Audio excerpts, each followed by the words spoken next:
என்னயா இது? இன்னைக்கு நம்மளை தனியாக விட்டாங்க. இன்னைக்கு பாட்டு பாடணுமா? பேசாமல் அரசியல் விட்டு சிங்கிங்க்கு போயிடலாமா? தனியே தன்னந்தனியை நான் காத்து காத்து நின்றே.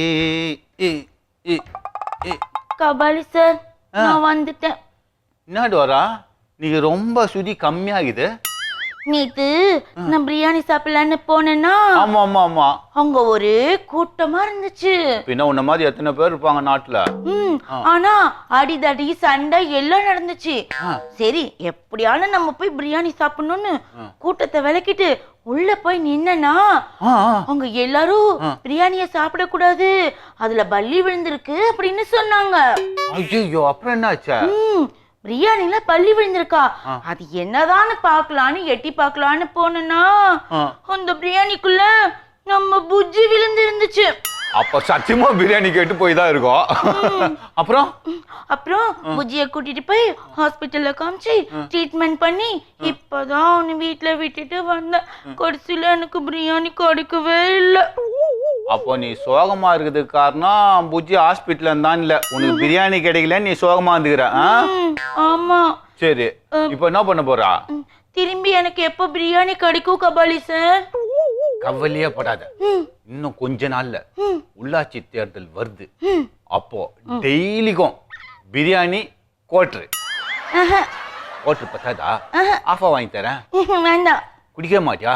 அப்ப உனக்கு குத்தாங்கன்னா அப்படியே நைஸா என்கிட்ட எத்தனை குத்துரு. என்ன சொல்ற? Okay okay okay. அடுத்து நமக்கு பிரியாணி எப்போ கிடைக்கும் சொல்லுங்க பாக்கலாம். உள்ளாட்சி தேர்தல் நடக்கும்போது உள்ளாட்சி தேர்தல் பிரியாணி கோட்டை. ஓகே, அப்ப இப்ப நான் போயிட்டு வரேன். குஷியா போ. அவ்வளவு நல்லா.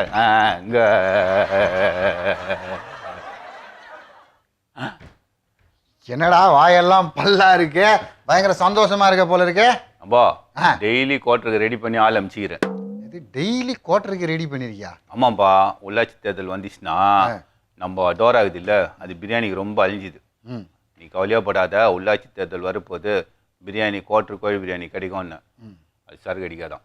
அதனால நம்ம கிட்ட குத்துருன்னு சொன்னேன், அது போயிருக்குது. ஒரே குஜால் தான். இந்த அறிவு கட்டவங்கள நம்மளுடைய ஆட்சியாளர்களை நம்ம தேர்ந்தெடுக்கிறது எதுக்குடா?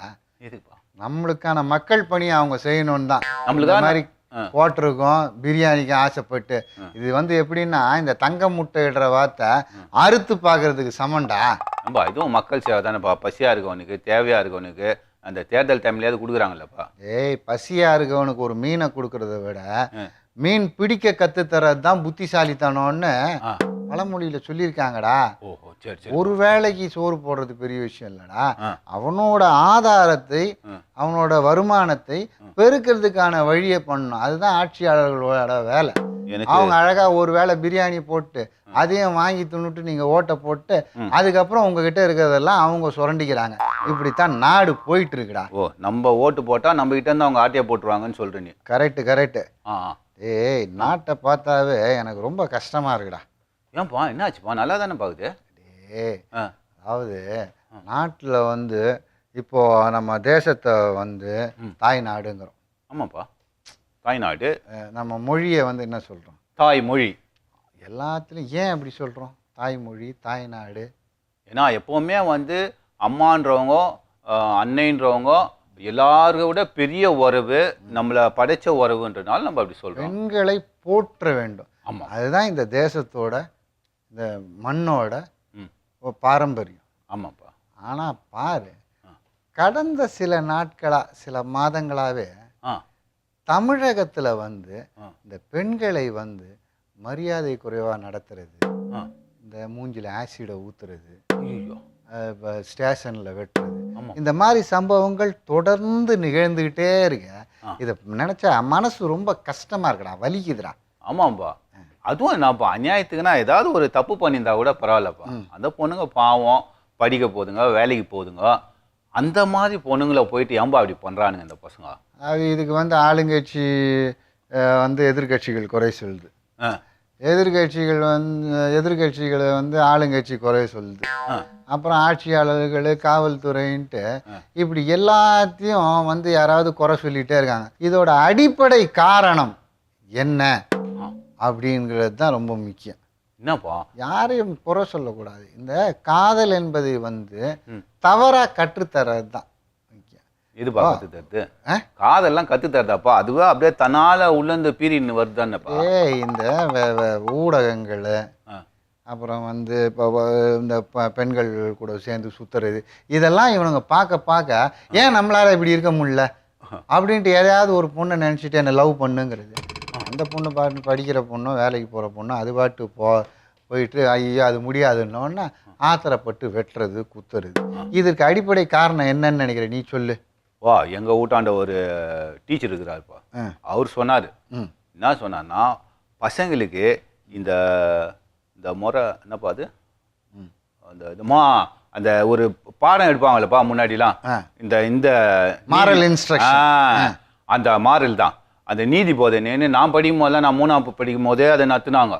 அந்த 3ஆம் வரைக்கும் படிச்சிருக்கேன் நீ? ஆமாப்பா, அப்பயே வந்து அந்த கிளாஸ்லாம் நடத்துவாங்க. அப்போ பிள்ளைங்களுக்கு வந்து எது நியாயம் எது தப்பு, சமுதாயத்தில் எப்படி இருக்கணும், சின்ன சின்ன கதையெல்லாம் சொல்லுவாங்கல்லப்பா. அப்போதானே அந்த காக்கா கதைலாம் வருது.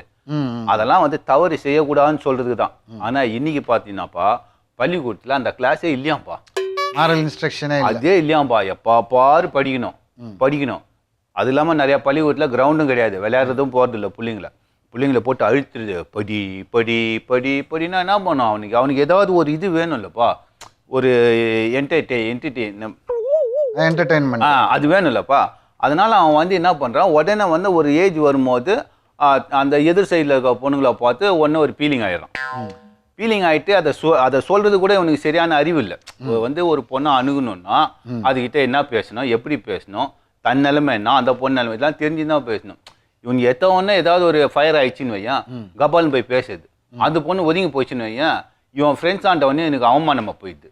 ஆமாம்மா, உன்னை அந்த பொண்ணு கண்டிக்கலையா அப்படின்றாங்க, மொக்க பண்ணிச்சு அப்படின்னா இவனுக்கு சுருன்னு ஏறிடுது, இப்போ ஏதாவது தப்பு பண்ணிடுறான். அதனால அந்த டீச்சர் என்ன சொல்கிறாங்க, பசங்களுக்கு பள்ளிக்கூடத்தில் இந்த நீதி போதனை, இந்த மாரல் இருக்குல்ல, அதை கண்டிப்பாக சொல்லி கொடுத்து வளர்த்தாதான் பிள்ளைங்க எதிர்காலத்தில் வந்து சரியான சிந்தனையோட வளரும்னு அந்த டீச்சர் சொல்கிறாங்கப்பா.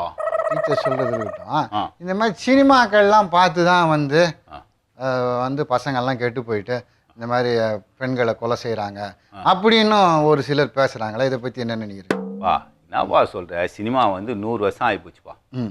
இது முன்னாடி கொலை நடக்கலையாப்பா? 100 வருஷத்துக்கு முன்னால நடக்கல பெண்களுக்கான கொலைகள் எவ்வளோ? மகாபாரதம் ராமாயணம் காலத்துலேருந்து இந்த பெண்களுக்கான பிரச்சனைகள், போர்கள் எல்லாம் நடந்துக்கிட்டே தானே இருக்கு. அப்போல்லாம் நடந்துச்சு. அதுக்கப்புறம் அந்த பெண்களுக்கான வன்கொடுமை எதிரான சட்டம்லாம் அதுக்காக தானே எழுதினாங்க. அப்போல்லாம் நான் சினிமாவுக்கு முன்னாடியே தானே அந்த பிரச்சனைலாம் இருந்துருக்குது. ஏன் சினிமாவில் ராஜா வேஷம் கட்டுற காலத்தில் கூட தான் இந்த மாதிரி தவறுகள்லாம் நடந்துனுச்சு. இப்போ வந்து சினிமா வந்து சில விஷயங்களை காட்டுது, யதார்த்தத்தை காட்டுறோன்னு சொல்லிட்டு சில விஷயங்களை அவங்கள காட்ட தான் செய்கிறாங்க. ஆனால் மக்கள் என்ன பண்ணோம், இது வந்து ஒரு பொழுதுபோக்கே, அதை பார்க்கணுமா, சந்தோஷமாகணுமா, மறந்துட்டு வந்துடணும், ஒரு 3 மணி நேரம் ஜாலியாகிறோம், அதுதான். இதை வச்சுன்னு அதை அப்படியே ஏற்றுன்னு போயிட்டு நம்ம வாழ்க்கையில் செய்யக்கூடாது. இது மாதிரி தான் அந்த காலத்தில். கரெக்டு, நீ சொல்கிறது கரெக்டு. சினிமாவை வந்து ஒரு 10 லட்சம் பேர் பார்க்குறான். ஆமாம், 10 லட்சம் பேருமா போய் கொலை செய்கிறான். கரெக்டு. அதாவது இந்த குழந்தைகளோட வளர்ப்பு முறையும், குழந்தைகளோட சமூக சூழலும், பள்ளி சூழலும் அவர்களுக்கு நிறைய ப்ரெஷர் கொடுக்கறதுனால தான் இந்த மாதிரியான விரும்பத்தகாத விஷயங்கள்லாம் பண்ணுறாங்கன்ட்டு நீ சொல்றியாப்பா? நான் ஏன்டா சொல்கிறேன், பெரிய பெரிய வல்லுநர்கள்லாம் சொல்கிறாங்க. அதனால் பெண்களும் ஆண்களும் வந்து நல்ல நட்புறவோட பழகணும். காதல் என்பது வந்து பரிசுத்தமானது தான், அது இல்லைன்னு சொல்லலை. கட்டாயப்படுத்தி காதல் வராது. இதை வந்து மாணாக்கர்களுக்கு புரிய வைக்கணும். இந்த செக்ஸ் கல்வியும் வந்து மாரல் இன்ஸ்ட்ரக்ஷன் எப்படி வந்து பள்ளிக்கூடத்தில் இருக்கணுமோ அது மாதிரி செக்ஸ் கல்வியும் இருந்தால் மாணவர்களுக்கு இதை குறித்த தெளிவான ஒரு விழிப்புணர்வு வரும். இந்த இளைஞர்கள்லாம் அனாவசியமாக இந்த மாதிரி வந்து வளர வேண்டிய, நாளைக்கு ஒரு அன்னை இந்திரா காந்தி போலவோ இல்லை அன்னை தெரேசா போலவோ எத்தனையோ பெண்கள் வர்றதுக்கான வாய்ப்பு இருக்குது. ஆமாப்பா, அந்த மாதிரியான வாய்ப்புகளை அனாவசியமாக அதுங்க வளரும் போதே வெட்டி வீழ்த்துற வேலைகளை செய்ய வேண்டாம். அவர்களுக்கு அறிவுறுத்துங்கள், அவர்கள் அறிவை வளருங்கன்னு நீ சொல்றியாப்பா? நானும் சொல்கிறேன், படித்த பெரியவங்களும் சொல்கிறாங்கடா. அப்பா, இப்போ நம்ம பிரதமர் கூட இருக்காருல்ல, அவர் கூட சொல்லியிருக்காரு, இந்தியாவில் இன்னைக்கு 30 வயசு கீழே இருக்கிறவங்க 30 கோடி பேர் இருக்கிறாங்களாம். ஓ, இவங்களால் தான் எதிர்காலத்துல வலிமையான இந்தியா உருவாக போறேன்னு சொல்றாரு. கரெக்ட். ஆனா அந்த 30 கோடி இளைஞர்கள் மனநிலை எப்படி இருக்குதுன்னு முதல்ல யோசிக்கணுமா இல்லப்ப? ஆமா, கண்டிப்பா யோசிக்கணுமே. அந்த பிள்ளைகளுக்கு அவங்கள வந்து இந்தியாவை வந்து நாம தான் தாங்க போறோன்ற அந்த மனசு பக்குவத்தோட அந்த பிள்ளைங்களை வளர்த்தா தானே கரெக்டா அந்த பிள்ளைங்க போய் எந்த இடத்த போய் சேரணுமோ அந்த இடத்துல சேரும். அடே கபால், என்னடா ஆச்சரியமா இருக்கு, பெரிய பெரிய விஷயம்லாம் பேச ஆரம்பிச்சா. சொல்லு. ஆனா அவங்களுக்கு அதுக்கு அந்த சின்ன பிள்ளையிலேருந்து அந்த பிள்ளைங்களை எப்படி வளர்க்குறதுன்னு சரியான வந்து அந்த வழிமுறையை வந்து வகுக்கணும்ல. அதை விட்டுட்டு இவங்க வந்து புதிய கல்விக் கொள்கைன்னு வேற மாதிரி ரூட்டு எடுக்கிறாங்க. அது தப்பு. அதை விட்டுட்டு வலிமையான இந்தியா, வளமான இந்தியா இந்த மாதிரி திட்டத்தை போட்டு இந்த பிள்ளைங்களை இப்பத்துலேருந்தே சரியான முறையில வளர்த்துட்டு வந்தா இந்தியா கூடிய சீக்கிரத்துல வல்லரசு ஆயிடும். அதை மாற்றவே முடியாதுன்னு நீ சொல்றியா? உலகமே சொல்லுதுப்பா. அடே, வேற என்ன முக்கியமான விஷயம் அதை சொல்லு. அம்பா, இந்த ஒரு வாரமாவே அதானப்பா முக்கியமான விஷயம். என்ன விஷயம்? Green pearl. ஓ, அவர் அந்த இப்போ இது என்ன ஆச்சு அவரோட விவகாரம்? என்னென்னமோ இப்போதான் நோண்டி எடுக்கிறாங்கப்பா அவரை. அவரு இந்த 72 கோடின்னு அந்த ஒரு மேட்ரு போச்சு. சரி. அவர் புள்ள மேல கோயம்பேடு பக்கத்துல 4 ஏக்கர் இதை வலிச்சு போட்டு அந்த காலேஜோட டிரான்ஸ்போர்ட் நடத்துது, அது ஒரு பிரச்சனை ஆகி போச்சு. சரி. இப்போ என்ன கிளப்பிட்டாங்க திடீர்னு உள்ள இந்த ரெக்கார்ட்லாம் எடுத்துட்டாங்க. ஒரு கல்வி நிறுவனம் நடத்தணும்னா கட்டிட உரிமை சான்றிதழ், தீ தடுப்பு, அப்புறம் இந்த லெட்டின் அந்த இது சானிட்டரி கழிவுநீர் அந்த இதெல்லாம் கரெக்டாக இருக்கணும். இது வந்து அரசாங்கத்தினுடைய முடிவு. ஆனா இவங்க அந்த தீ தடுப்பு வந்து இந்த ஃபயர் ஆளுங்கிட்ட வந்து டெம்பரரியா தான் வாங்கி வச்சுக்கிறாங்களாம். ஓ, அதனால அந்த கல்லூரி மாணவர்களுக்கு அவங்க உயிரோட இவங்க விளாடுறாங்கோ அப்படின்னு புதுசா ஒரு பிரச்சனை கிளம்பி இருக்குது. டேய், நான் என்ன கேட்குறேன்னா, சொல்லுப்பா. இங்கே தனியார் கல்வி நிறுவனங்கள் எதனால ஆரம்பிக்கப்பட்டது? அரசாங்கத்தால அத்தனை பேருக்கும் கல்வி தர முடியல அப்படின்னு ஆரம்பிச்சாங்க. அதனால தான் வந்து இந்த மாதிரி ஒரு பல்கலைக்கழகமும் ஆரம்பிச்சாங்க. இந்த பல்கலைக்கழகமும் வந்து ரொம்ப கொடி கட்டி பறந்து மிக ஃபேமஸாக இருந்தது. சொல்கிறாங்கல்ல, 1 லட்சம் கொடுத்தாங்க, 2 லட்சம் கொடுத்தாங்க, 10 லட்சம் கொடுத்தாங்க, 60 லட்சம் கொடுத்தாங்கன்னு. எல்லாம் கோடியில் போயிடுச்சு, என்னப்பா லட்சத்தில் போய் சொல்கிறேன்டா, ஒவ்வொரு ஆள் கொடுக்குறது. அப்போ அவ்வளோ கொடுத்து சேர்ற அளவுக்கு அந்த கல்வி தரமாக இருக்குன்னு மக்கள் நம்புகிற அளவுக்கு அந்த பல்கலைக்கழகம் நடந்துனுக்குது. இதுவே தப்பு தானேப்பா. நம்ம இந்த தனியாக இவர் இன்னொருத்தர் மூலியமா இடைத்தரகர் மாதிரி வச்சு துட்டு வாங்கினதே தப்பு.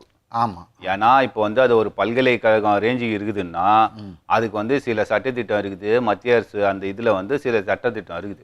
இவ்வளோதான் பீஸ் வாங்கணும், இவ்வளோ இதெல்லாம் அந்த மாதிரி சில சட்டங்கள்லாம் வச்சுக்கிறாங்க. இவங்க அதையும் மீறி சில அவங்கள ஆளை சேர்க்கறதுக்காக தனியாக துட்டு வாங்குறாங்க. அது மட்டும் இல்லை, கட்சியில் சொல்லிட்டாங்க அவங்க பில்டிங் இருக்கிற இடத்துக்கே சரியான பட்டா இல்லைன்ட்டாங்கப்பா. கடைசியில் இப்போ அவரோட நிலைமை தான் என்ன? அவர் ரிலீஸ் ஆவாரா இல்லை உள்ளே இருப்பாரா எதனா தெரியுதா? இல்லைப்பா, அதான் ஜாமீன் பண்ணி தள்ளுபடி பண்ணிட்டாங்க. போலீஸ் காவல் 1 நாள் எடுத்தாங்க. இன்னும் மேலும் ஒரு 5 நாள் கொடுங்கன்னு கேட்குறாங்க. இருந்தாலும் வந்து அது நீதிமன்றத்தில் அப்படி போய் நிறுது. அதனால நம்ம அதை பற்றி பேச வேணாம். இருந்தாலும் என்ன சொல்லிக்கிறாங்க, அவர் எப்படியாவது வெளில வந்துடுவார் போல தான் தெரியுதுன்னு சொல்கிறாங்க. அது எப்படி வெளில வந்துடுவார்? இவ்வளோ குற்றச்சாட்டுகள் அவர் மேலே இருக்கும்போது எப்படி வெளில வருவார்? நடுவில் அவர் இன்னொன்று சொன்னார், நான் தப்பு செய்யலை, இருந்தாலும் நீங்கள் தண்டனை கொடுத்தா ஏற்றுக்கிறேன் அப்படின்னு சென்டிமெண்டலாகவும் பேசிக்கிறார். சரி, இவர் வெளியில வருவார், இந்த காசெல்லாம் வாங்கி இவர் கையில கொடுத்தேன்னு சொன்னாரு, அவர் வருவாரா மாட்டாரா? இன்னைக்கு இருக்கிறதுலையே பெரிய கேள்வி அதான்பா. காவிரியில தண்ணி வருமா வராதான்னு கூட கண்டுபிடிச்சிடலாம் போல இருக்குது. இவரு வருவாரான்னு நம்ம கண்டே பிடிக்க முடியலப்பா அப்படின்னு நீ சொல்ற. நான் சொல்லப்பா, ஊருக்குள்ள பேசிக்கிறாங்கப்பா. ஊருக்குள்ள என்னடா பேசிக்கிறது? போலீஸ்காரங்களே அப்படித்தான் பேசிக்கிறாங்களாம். ஆமா, இடையில ஒன்று சொன்னி இந்த காவேரியில தண்ணி வரும்னு.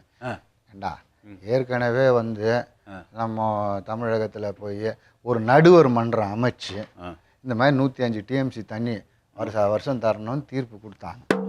ஆனா எந்த வருஷம் காவிரியிலேருந்து 105 டிஎம்சி தரல. போன வருஷம் வந்து 35 டிஎம்சி பேலன்ஸு. இந்த வருஷம் வந்து இது வரைக்கும் 27 டிஎம்சி பேலன்ஸ் வச்சுக்கிறாங்க அவங்க, தெரியுமா? இந்த மாதிரி கம்மியாக தான் கொடுத்துருக்காங்க. நடுவர் மன்ற தீர்ப்பையும் மதிக்கல. இப்போ காவிரியிலேருந்து தண்ணி திறந்து விடணும். இப்போ குறுவை சாகுபடி தான் போயிடுச்சு, சம்பா சாகுபடியாவது ஓரளவுக்கு பண்ணிக்கிறோம் அப்படின்ட்டு அந்த விவசாயிகள்லாம் கண்ணீரோட முதலமைச்சரை கூட போய் சந்திச்சாங்க தெரியும்ல உனக்கு? ஆமாம் ஆமாப்பா. அப்போ கூட சொல்லிட்டாங்க நாங்கள் தர முடியாதுங்க, ம். தண்ணி எங்களுது அப்படின்னு அவங்க சொல்லி அனுப்பிச்சிட்டாங்க.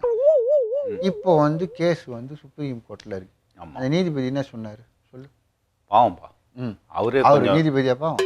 இல்லைப்பா, அவரே கொஞ்சம் ஃபீலிங் ஆகிட்டுக்கிறாருப்பா. ஓ ஆமாம், விவசாயிகள் தான் ஒரு நாட்டின் முதுகெலும்புகள்னு அண்ணல் மகாத்மா காந்தியடிகள் சொன்னார். அதை வந்து இங்கே இருக்க ஆட்சியாளர்கள் யாருமே ஒவ்வொரு மாநில அரசில் இருக்கவங்களும் பொறுப்பில் இருக்கவங்க உணர்ந்துக்கணும் இல்லையா? அவர் தான் அதான் அவர் கேட்குறாரு, மனிதாபிமான அடிப்படையிலையாவது கொடுக்க மாட்டீங்களா? தண்ணி வாழ வீடு இந்த தத்துவத்தின் அடிப்படையிலையாவது நீங்கள் அங்கே இருக்கவங்களுக்கு தண்ணி கொடுக்கூடாதான்னு அவர் கேட்டார். அதுக்கு உடனே அவங்க வக்கீல் என்ன சொன்னார், இந்த பெரிய வக்கீல் இருக்காரு, அவர் என்ன சொன்னார், நீங்கள் வந்து நடுவர் மன்ற தீர்ப்புன்னு சொல்கிறீங்க, அதில் வந்து வருஷம் இவ்வளோ தரணும்னு சொல்கிறீங்க. ஆனால் எங்களுக்கே தண்ணி இல்லாதப்போ அணையிலேயே தண்ணி மட்டம் கம்மியாக இருக்கும்போது நாங்கள் எவ்வளோ தண்ணி விடணும்னு சொல்லிட்டு அந்த தீர்ப்பில் இல்லைன்னு சொல்கிறாரு. அவர் அப்படி போட்டு வாங்குறாரு. ஓ அதாவது வந்து சட்டத்தில் இருக்கும் ஓட்டைகளை பயன்படுத்தி எப்படியெல்லாம் தண்ணி தராமல் இருக்கிறது அப்படின்றதுக்காக அந்த அரசாங்கம் முயற்சி எடுக்கிறாங்க. இங்கேயும் இவங்களும் வந்து நாங்கள் தான் நடுவர் மன்றம் வச்சோம், நாங்கள் அரசு திரையில் வெளியிட்டோன்ட்டு இதுலேயும் 2 பிரிவாக இவங்க இது பண்ணாமல் ஒரே குரலாக ஒட்டுமொத்த தமிழகத்தின் ஒரே குரலாக விவசாயிகளை தூக்கி பிடிச்சு, ஏன்னா அவங்க இருந்தால் தான் அவங்க சேத்துல காலை வச்சாதான் நம்ம சோத்துல கை வைக்க முடியும். ஆமாம்ப்பா ஆமாம். அதனால் அவர்களுக்காக ஒரே குரலாக கொடுத்தா இது நல்லா நடக்கும்னு நீ சொல்றியாப்பா? நான் மட்டுமா? ஊருக்குள்ள எல்லாரும் அதான்டா பேசிக்கிறாங்க. அப்பா நம்ம ஆள் பத்தியா அத்த டூர் கிளம்பிட்டாரு. யாரு சொல்கிறா? நம்ம பிஎம். இப்போ அப்படியே வியட்நாமு சைனா அத்த டூர் போயிட்டார். அதாவது எனக்கு தெரிஞ்சு அவர் வந்து பிரதமர் ஆனதுலேருந்து நம்ம நாட்டிலேருந்து விட வெளிநாட்டில் தான் ஜாஸ்தியாக வந்துக்கிறாருன்னு பத்திரிகை துறையெல்லாம் கிண்டல் பண்ணுறாங்கப்பா. அது மட்டும் இல்லைப்பா, இவர் போகிறார்ல, ஆமாம், ஏதாவது ஊருக்கு போகிறார்ல, அங்கே போயிட்டு உங்களுக்கு 3000 கோடி நிதி தரேன், 5000 கோடி நிதி தரேன், 10,000 கோடி நிதி தரேன் இப்படின்னு சொல்லிட்டு வந்துடுற. சரி, நல்லது தான், பக்கத்து நாட்டுக்கு நல்லது தானே, அவங்க கிட்ட இருந்து நம்மளுக்கு அந்த ஏற்றுமதி அந்த மாதிரி செய்கிறது நல்லது தான். ஆனால் இங்கே பார்த்தியா என்ன ஆச்சு? ஒரு ஆம்புலன்ஸ் இல்லாமல் அந்த ஊரில் ஒரு ஆள் என்ன பண்ணுறான், அவன் பொண்டாட்டியை செத்து போன பொண்டாட்டியை புதைக்கிறதுக்கு 10 கிலோமீட்டர் நடந்து போகிறான். இன்னொன்று ஒரு குட்டி பையன், சின்ன பையன், அவனை வந்து மருத்துவமனைக்கு கூப்பிட்டு போய்க்கிறாங்க. இங்கே பார்க்க முடியாது, பக்கத்து மருத்துவமனையில் பாரு, ஆம்புலன்ஸ் தர முடியாதுன்னு சொல்லி அந்த பையன் போகிற வழியிலே செத்து போயிட்டான். சின்ன பையன், 12 வயசு பையன். அப்பா நீ வெளிநாட்டிலலாம் நிதி தெரியும், ஆனால் நாட்டுக்கு என்ன முக்கியம்? கல்வியும் மருத்துவம் தான். ஸோ அதுக்கு அடிப்படையாக சில விஷயங்கள் செய்யணும்ல. கண்டிப்பாக. எவ்வளோ நீங்கள் டிஜிட்டல் இந்தியான்னு சொல்கிறீங்க, அப்புறம் ஸ்வச் பாரத்ன்னு சொல்கிறீங்க, ஆனால் இந்த மாதிரி அடிப்படை விஷயங்களை செய்யணும்ல.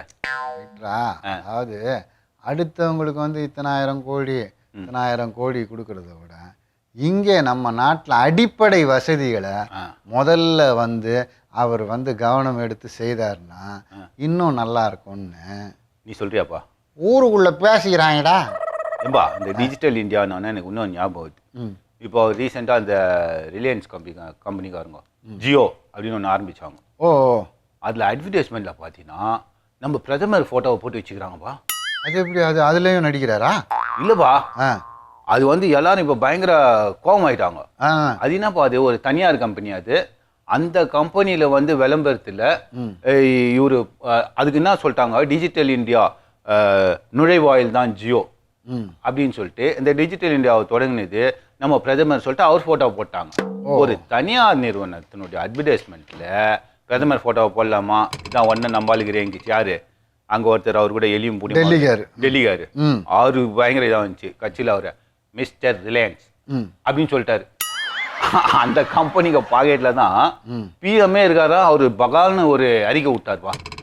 எந்த கம்பெனி பாக்கெட்லேயும் பிஎம் இல்லை, இருந்தாலும் இந்த மாதிரியான இடம் கொடுக்கறது, அம்பானிகளுக்கும் அதானிகளுக்கும் இடம் கொடுக்கறத குறித்து பெரிய விமர்சனம் தொடர்ந்து வந்துகிட்டே இருக்கு. ஆனாலும் இந்த மாதிரி வந்து அவருக்கு எதிரான விமர்சனத்தின் மேல பதில் சொல்லாம நைஸா ஒரு பிளைட்டை பிடிச்சாங்கன்னா பாரின்னு போயிடுறாருன்னு சொல்றியாப்பா? ஊருக்குள்ள பேசிக்கிறாங்கடா. சரிப்பா, அந்த ஃபாரின் மேட்ரு ஏதாவது இருக்குதாப்பா? ஃபாரின் மேட்ரா? நிறைய இருக்குடா. இப்போ தானே அந்த ரியோ ஒலிம்பிக்ஸ்லாம் முடிஞ்சுது. அதோ கொஞ்ச நாளைக்கு முன்னாடி ஒரு 10 நாள் ஒரு ஆயிடுச்சு. செம்ம தமாசு. அப்படியாப்பா? இல்லையாப்பா, நல்லா இருந்துச்சேப்பா. இப்போ நிறைய நாட்டிலேருந்து வீரர்கள் போனாங்க. ஆமாம். நிறைய நாட்டிலேருந்து ஜெயிச்சாங்க. பெரிய நாடுகள், நல்ல ப்ராக்டிஸ் பண்ணுற நாடுகள்லாம் நிறைய ஜெயிச்சாங்க. சில நாடுகள்லாம் வந்து வெற்றி வாய்ப்பை நழுவ விட்டுதுங்க. இந்தியா மாதிரி. இந்த மாதிரி ஆனாலும் சில பதக்கங்களை எடுத்துன்னு வந்தாங்க. அதை மாதிரி நம்ம ஜிம்பாப்வேன்னு ஒரு நாடு இருக்கு இல்லையா, இந்த கிரிக்கெட்லாம் ஆடுமேப்பா. அந்த நாட்டிலேருந்து வீரர்கள்லாம் போயிருக்கிறாங்க. சரி சரி. அவங்க போய் போராடி இருக்காங்க, முயற்சி பண்ணியிருக்காங்க. அதாவது ஒரு போட்டின்னு வந்தால் 10 பேர் கலந்துக்கிறது தான். ஆமாம். ஆனால் அதில் 3 பேர் தானே ஜெயிக்க முடியும். ஆமாப்பா. மீதி 7 பேர் தோல்வியை தழுவ வேண்டியது தானே. அதாவது வெற்றி வாய்ப்பை நழுவ விட்டவங்க. சரி. அங்கே இன்னும் போயிருக்கிறாங்க. போய் வெற்றி வாய்ப்பை நழுவ விட்டுட்டு திரும்பி வந்துக்கிறாங்க. ஊருக்கு வந்துட்டாங்க. ஆமாம். அவர் நம்ம வரவேற்பு கொடுத்துருப்பாங்களே ஒலிம்பிக்ஸில் போய் கலந்துக்கினாங்க அப்படின்னு. பயங்கர அதிபருக்கு பயங்கர இது வந்து இங்கே அவன் பசி பட்டினி ஆகிறான், கஷ்டத்தில் இருக்கிறான், நாட்டில் வந்து பொருளாதாரம் சீரழிஞ்சு கிடக்குது. இருந்தாலும் இதையெல்லாம் மறந்துட்டு உங்களுக்காக தனியாக பொருள் செலவு பண்ணி உங்களை போய் பிரேசிலுக்கு அமிச்சா அங்கே போய் சுற்றி பார்த்துட்டா வரீங்கன்னு சொல்லி அவங்க அத்தனை பேரும் ஜெயிலுக்கு அமிச்சிட்டாருப்பா. ஐயோ, ஒலிம்பிக்ஸில் கலந்துன்னு அத்தனை பேருமா அந்த வீரர்களையா? ஒலிம்பிக்ஸில் கலந்து ஏதோ சரி நம்ம பண்ணால் அடுத்த தடவை வெற்றி வாய்ப்பு வந்து நம்ம பெற்றலாம் அப்படின்ற நம்பிக்கையோட திரும்பி வந்த வீரர்கள்லாம் பாவம். இது பரவாயில்ல. ஏற்கனவே நம்ம பேசியிருக்கோம் அந்த வட கொரியாவில் ஒருத்தர். ஆமாம்பா, ஏதோ நிலக்கரி சுரங்கம் ஏதோ ஒரு மேட்ரு.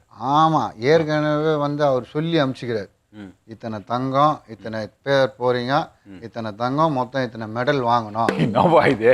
2 இட்லி வடை சாம்பார் பொங்கல்ன்ற மாதிரி இது. ஆமாம், அதுக்காக தானே உங்களை நாங்கள் தயார்படுத்தியிருக்கோம் அப்படின்னு சொல்லி அனுப்பிச்சிருக்காரு.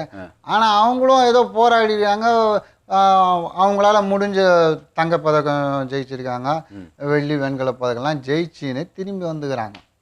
ஆனால் இவருக்கு என்ன ஆயிடுச்சுன்னா, ஏண்டா தென்கொரியாவில் வந்து நம்மளோட 3 மடங்கு ஜாஸ்தியாக வந்து மெடல் வாங்கியிருக்காங்க, அப்படி நீங்கள் என்னடா இப்படி பண்ணிட்டீங்க, நான் சொன்ன அளவு கூட வாங்காமல் நீங்கள் கம்மியாக வாங்கிறீங்கன்னு சொல்லி அத்தனை பேரையும் நிலக்கரி சுரங்கத்தில் வேலைக்கு அனுப்பிச்சிட்டாரு. கெல்ச்சவங்களை கூடியா? கெல்ச்சவங்க கூடியா? ஆமாம். இப்போ என்ன சோகம்னா, ஏன்னா கோல்டு மெடல் வாங்கணும், சில்வர் மெடல் வாங்கணும், பிரான்ஸ் மெடல் வாங்கணும், நம்மளுக்கான மரியாதை கிடைக்கும் அப்படின்னு சந்தோஷத்தில் வந்த வீரர்கள்லாம் இப்போ நிலக்கரி சுரங்கத்தில் நிலக்கரி அள்ளிட்டு இருக்காங்களாம். நல்ல வேளை இந்த மாதிரி சர்வாதிகாரிகள் நம்ம நாட்டில் உருவாகலைன்னு நீ சொல்றியாப்பா? மொத்த நாடே மகிழ்ச்சியில் இருக்குடா. அப்பா நீ இப்படி சொல்ற. ஆனால் இந்தியா கோல்டு மெடல் வாங்கிச்சு தெரியுமா? இந்தியா கோல்டு மெடல் வாங்கிச்சா? அது பழசு ஹாக்கியில் வாங்கினது. இப்போப்பா ரீசெண்டாப்பா 4 நாளைக்கு முன்னாடிப்பா. 4 நாளைக்கு முன்னாடி? ரியோ முடிஞ்சு நிறைய நாள் ஆகுது. 4 நாள்ன்ற இல்லைப்பா, இந்த உலகத்தில் மாஸ்டர் ஒலிம்பிக்ஸ் அப்படின்னு நடத்துவாங்களாம். Master Olympics. ஆமாம், அதாவது வயசானவங்களுக்கு முதியவர்களுக்கான ஒலிம்பிக்ஸ் 30லேருந்து 100 வயசுக்குள்ள இருக்கவங்களுக்கு நடத்துவாங்களாம். அதில் நம்ம பாட்டியம்மா, அதாவது பஞ்சாப்ல இருக்கிற மான் கௌர் அப்படின்றவங்க கோல்டு மெடல் எதுல? 100 மீட்டர்ஸ்ல. 100 மீட்டர்ஸ்ல எத்தனை பேர் ஓடினாங்க? அவங்க மட்டும்தான் ஓடினாங்க. என்னடா இருபா, ஒரு சாக்குலாம் கொடுக்காத. இந்த 100 வயசுல 100 மீட்டரை ஓடி அவங்க சாதிச்சிருக்காங்கல்ல, அதுக்கே அவங்களுக்கு 10 கோல்டு மெடல் தரணும். கரெக்ட். அது மட்டும் இல்ல, வெறும் ஓட்டப்பந்தயம் மட்டும் இல்ல, இந்த ஈட்டி விடுறாங்களா ஸ்வயி, ஜாவ்லின் த்ரோ, அது அப்புறம் இந்த குண்டு விடுறாங்களா கொயி, அந்த போட்டிலையும் கலந்துனா அந்த மாதிரி மெடல் வாங்கியிருக்கு. இது வரைக்கும் இந்த உலகத்துல நடந்த இந்த மாஸ்டர் ஒலிம்பிக்ஸ்ல 20 மெடல் அந்த அம்மா ஜெயிச்சுக்கிறாங்க. போதுமா இந்தியா கோல்டு மெடல் வேணும்னு கேட்டியா? அப்போ அதுதான் எல்லாம் சொல்றாங்க. நம்ம மானத்தை காப்பாற்ற பஞ்சாப்லேருந்து கிளம்பிய கவரி மான் தான் இந்த மான் கௌர் அப்படின்னு நீ சொல்றியாவா? நானும் சொல்றேன், ஊருக்குள்ளேயும் பேசிக்கிறாங்களா.